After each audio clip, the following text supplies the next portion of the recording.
My adjournment matter relates to the coming state budget. From all reports, we're in for a bumpy ride. Under this government, our debt has soared to record levels and Victoria is now the highest taxed state in the nation. At a time when households are under pressure with rising living costs, my call to action is to the Treasurer to put a freeze on state taxes and levies. When Labor came to office in 2014, our state debt was $22 billion. Now it's over $100 billion and forecast to reach $165 billion in 3 years. Victoria's debt is now more than Queensland, New South Wales and Tasmania combined. This government has made some big promises. In the last 8 years, spending on major projects has increased from $16 billion to $106 billion. With over $30 billion of waste and project cost blowouts, the big build has become a big mess. Labor has run up the state's credit card.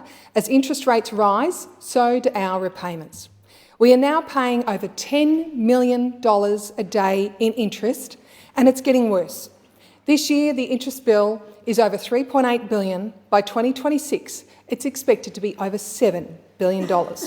We've had 11 interest rate hikes in the past year, and the latest rate rise will add millions more to the state debt.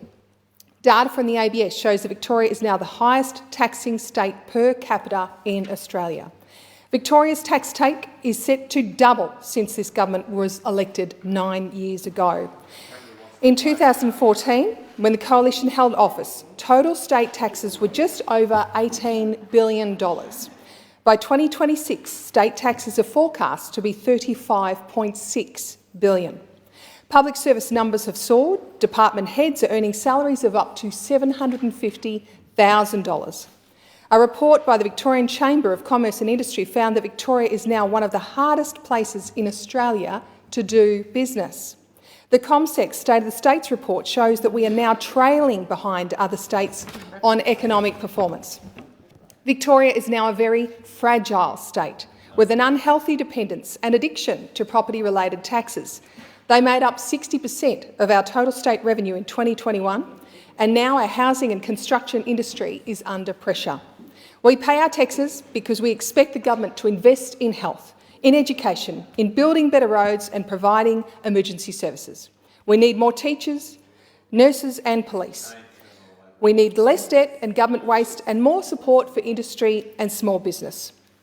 Victorians are tired of paying more and getting less.